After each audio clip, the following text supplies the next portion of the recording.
Olá pessoal, vamos continuar lendo a crônica do livro.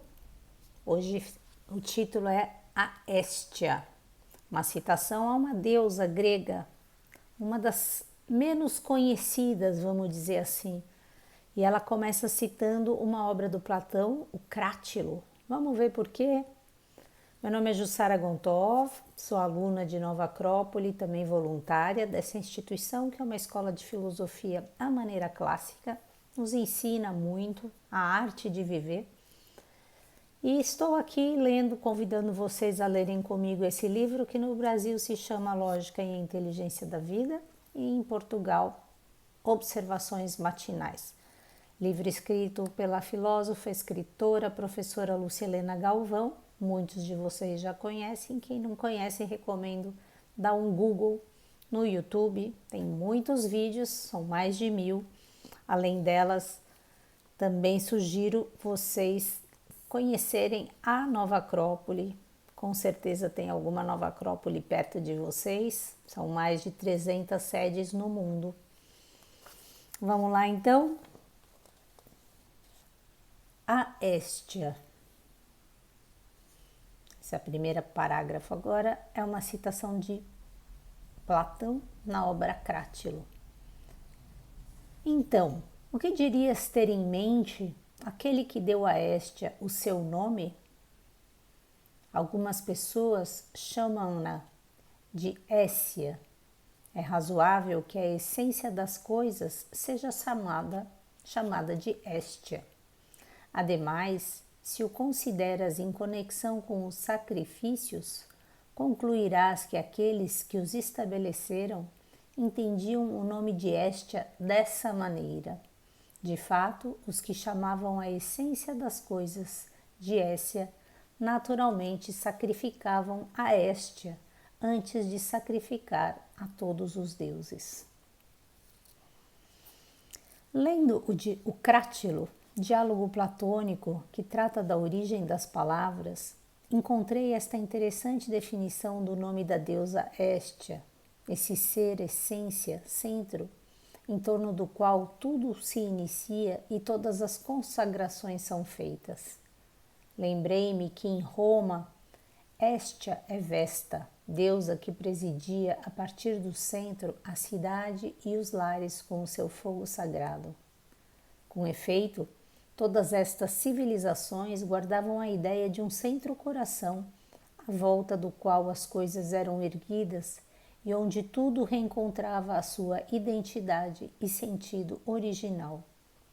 Este centro-essência é, curiosamente, mas não surpreendentemente, o lugar sagrado das civilizações, onde se guarda a sua identidade e os seus propósitos. Em todos os planos, o centro é sempre o fator de coesão e de identidade. O que me parece curioso é que Héstia, essência, tem como atributo fundamental o fogo, esse fogo sutil e invisível que a tudo penetra, à volta do qual o mundo nasce e se expande, local de memória, de sacrifício, de sacralização. Luminoso, vertical, transmutador, o fogo da essência humana. O centro da vida. Custodiando este fogo é que viviam as vestais, puras e nobres, grandes guardiãs do espírito romano. É a história imitando a natureza com o seu sol central. Era a essa essência espiritual que todas as tradições se referiam? O que seria então o nosso materialista e utilitário mundo atual? Um espaço sem centro? Sem um ponto de união? Movimentar-se de onde e para onde? Se já não há mais Héstia, essência, a que sacrificaremos em primeiro lugar? Quando nos defrontamos com vícios e alienações, corrupção e violência, vulgaridade e animalidade, costumamos dizer tempos obscuros. De onde esperamos que venha a luz? Aonde procurá-la, se não dentro e acima? Cultuar o fogo sagrado parece significar o erguer-se acima da mera matéria, colocar-se de pé sobre o mundo, lúcido, de lux, luz, iluminado por uma essência humana que busca viver valores mais do que apenas sobreviver. Que Hestia, como a fênix, possa renascer das suas cinzas, sinalizando um centro para as nossas órbitas, trazendo de volta algo de luz. Assim se construiu tudo o que foi grande. No passado, o nosso passado humano, a nossa herança. Amém, né? É interessante que tem muita coisa nessa obra, né? Eu vou sugerir então algumas coisas, conhecer o que é o Crátilo. O Crátilo é uma obra do Platão que ela começa a referenciar, não à toa, né? Porque é uma obra que fala basicamente da... Vou explicar muito rápido, claro que não é só isso, né? É uma discussão que existe na obra sobre as palavras representarem as coisas em si. Existe essa discussão. As palavras, elas representam a coisa em si ou não? Então existe uma discussão que, será que é o homem que dá nome às coisas ou as coisas elas têm um nome que já representam a si mesmas, né? Todo um conceito do mundo das ideias do Platão que está sendo discutido, e o Sócrates vai atuar dentro dessa obra, achando, vamos dizer assim, um ponto comum entre essas duas discussões que estão sendo travadas, né, dentro dessa obra, né? E aí ela começa com isso, porque dentro dessa ideia, né, de qualquer maneira, que existe uma essência, né, isso não se discute, né? Existe uma essência, né?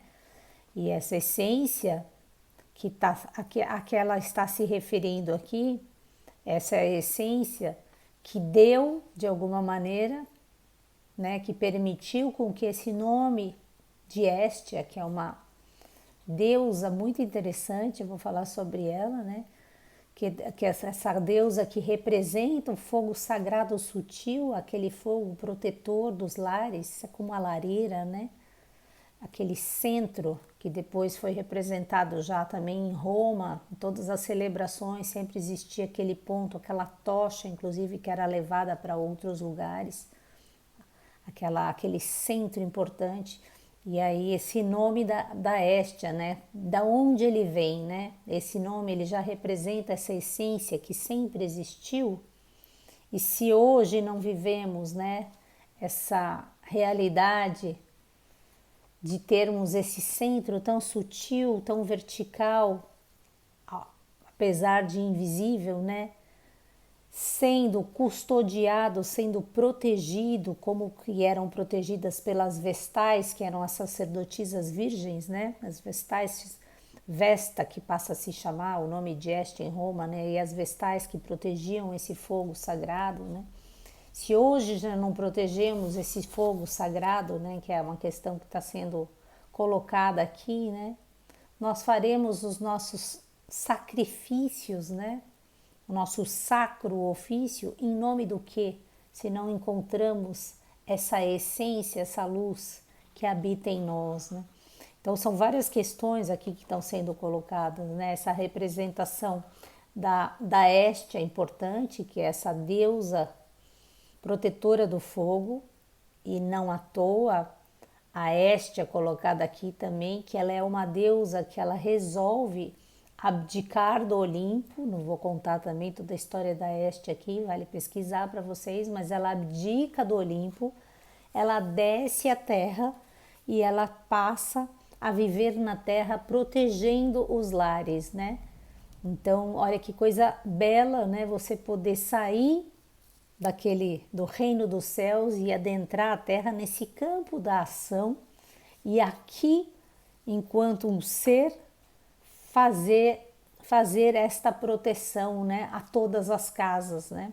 E esse fogo sagrado que ela representa, que é esse fogo dos lares, né? Essa lareira, esse fogo sutil, não aquele fogo explosivo, ele é esse fogo que é capaz de iluminar, né? Esse nosso local interno e sagrado, né, que tem muito a ver com a família, e aí no sentido não na família direta minha, com a minha pequena família, mas a grande família que fazemos parte, né? E através desse fogo sagrado centrado em nós, né, que é mais silencioso, que é inteiro, a gente pode fazer esse caminho, né, de se erguer, como diz aqui a professora, né, acima da mera matéria, né, colocando de pé sobre esse mundo essa luz, luz que ilumina a essência humana, que busca para viver, né, com valores mais do que sobreviver, como que ela está dizendo isso aqui. Então a ideia é que a gente possa realmente estar saindo dessas deformações, vamos dizer assim, dos nossos vícios, das nossas alienações, das nossas corrupções, das nossas violências, da nossa vulgaridade, da nossa animalidade, saindo desses tempos obscuros para esse local de luz. E isso só é possível no momento que a gente cultua esse fogo sagrado dentro de nós, que é possível realmente se erguer acima desse mundo de matéria e há que se guardar essa identidade, há que se guardar esses propósitos, há que se guardar essa coesão, há que se proteger esse fogo para que a gente possa viver essas grandes verdades, para que nós possamos ser, assim como as vestais, as guardiãs, os guardiães do espírito, aqui representado, né, pelas vestais desse espírito romano, aqueles que protegem esse fogo tão grande e sutil ao mesmo tempo, tão transmutador, tão vertical, que representa a nossa verdadeira essência humana. Beijos para vocês, pessoal, e até amanhã, se Deus quiser. Bye, bye.